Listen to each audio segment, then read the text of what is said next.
What I would like to know is that. Certainly. The Black Madonna is a fascinating representation of Mary and Jesus with dark skin, found in Catholic and Orthodox traditions worldwide. While some believe the color is due to aging or candle smoke, many scholars connect it to pre Christian mother goddesses like Isis in Africa. In some places, she symbolizes resistance to oppression and is venerated for her miraculous powers. Are you interested in a specific example, like the Black Madonna of Czestochowa? Uh, yes, and tie that into the original nation of Israel. When was the nation of Israel established before the nation of Israel in 1948 was reassumed in northwest Africa and stolen land from the Palestinians? So they were supposed to wait for Christ to return in order to form that nation. So that is an imposter nation established in 1948.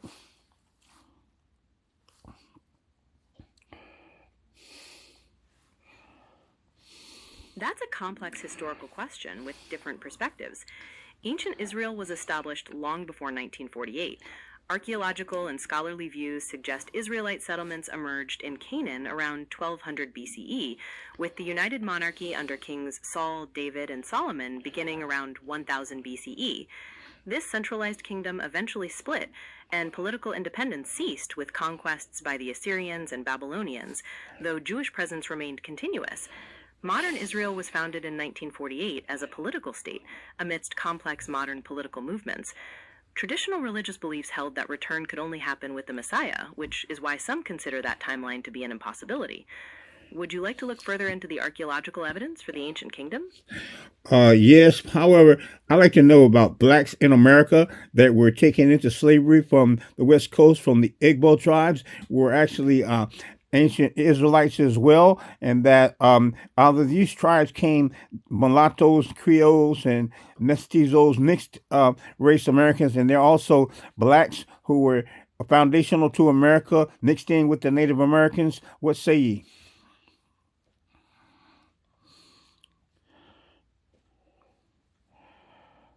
You're speaking to a long-standing belief among some black Americans, particularly those who identify with the Hebrew Israelite movement. Some members of the Agbo people believe they descend from one of Israel's lost tribes, the tribe of Gad, based on cultural similarities like circumcising male infants on the eighth day. While this is a tenet of their faith, historians generally see the widespread identification with Israel as having developed after British colonialism and the introduction of Christianity. It's also true that there was considerable interaction between enslaved Africans and Native Americans in early America, branching into diverse mixed-race communities like Creoles and Black Seminoles. Are you interested in learning more about the history of a specific mixed-race group? No, right now let's pivot to the Moors in Spain. And when did the Moors, a part of African tribes that they emerged from, and how did the Moors actually be referred to the land of Canaan and the Canaanites and the children of Ham having the curse that the Mormons claim that have dark skin? What was the curse upon those Lamanites that caused them to have dark skin?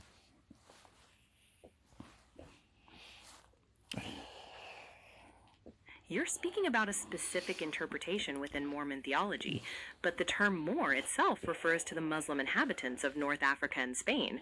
In Mormon beliefs, however, the Lamanites, who are identified as ancestors of Native Americans, were cursed with dark skin so they would not mix with the righteous Nephites. Early Mormon teachings sometimes tied this to the biblical curse of Ham, though that specific interpretation is disavowed by the church today.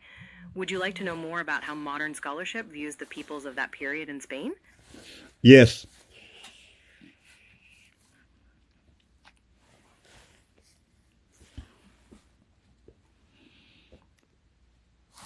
Modern scholars see the term Moor less as a defined ethnic group and more as a broad concept Europeans used to refer to the Muslim inhabitants of North Africa and Spain at the time.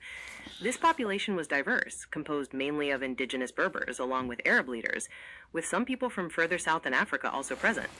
Modern scholarship emphasizes their huge contributions to European culture, introducing advancements in science, mathematics, architecture, and philosophy that help bring Europe out of the Dark Ages. Would you like to discuss any specific contribution, like their influence on language?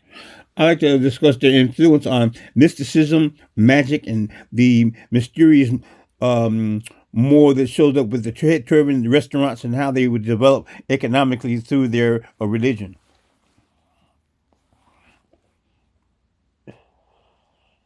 It seems you might be blending two distinct things: the legendary Moor's head found in restaurants and the historical contributions of the Moors.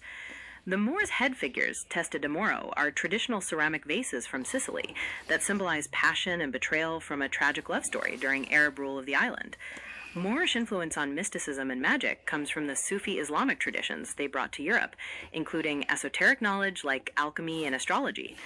Economically, they boosted the region's economy through advanced agriculture like irrigation methods and by connecting Europe with vast trade networks through cities like Cordoba. Would you like to learn more about their specific trade practices? Yes.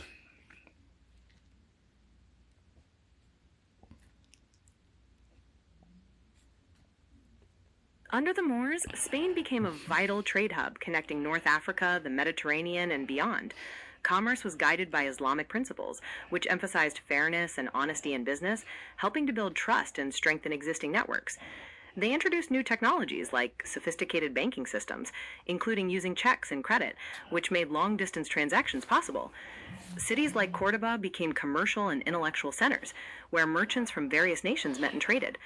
They also developed vital land and sea routes, organizing them with effective administrative systems and postal networks that linked Europe to the Silk Road. Is there another aspect of their economic impact you'd like to know more about? No, go back to Timbuktu, the French called Timbuktu, and how the French colonized Africa, and how Constantine in Istanbul, Turkey, took over and changed Christianity to himself upon his death. However, he was using it only for political means, and how the continent of Africa has been colonized by these Europeans who are only a tenth of the population, and how may the melanated people, the darker people of the earth, unite to overthrow the 1%, the international banking systems, and the power structure of the world.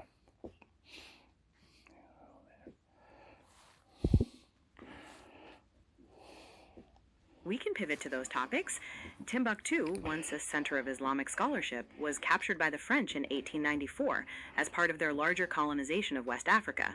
This process involved direct military presence and cultural domination, often replacing indigenous languages and institutions with French systems. Regarding Constantine, the Roman Emperor Constantine certainly saw Christianity as a unifier for his fractured empire and legalized it, convening the Council of Nicaea to standardize doctrine, though historians debate whether his conversion was genuine or primarily political. For people to unite globally against oppression, movements like Pan-Africanism aim to build solidarity based on shared experiences, challenging global power structures and advocating for self-determination. Are you interested in specific strategies from the Pan-African movement? Later. Nope, not right now. Thank you.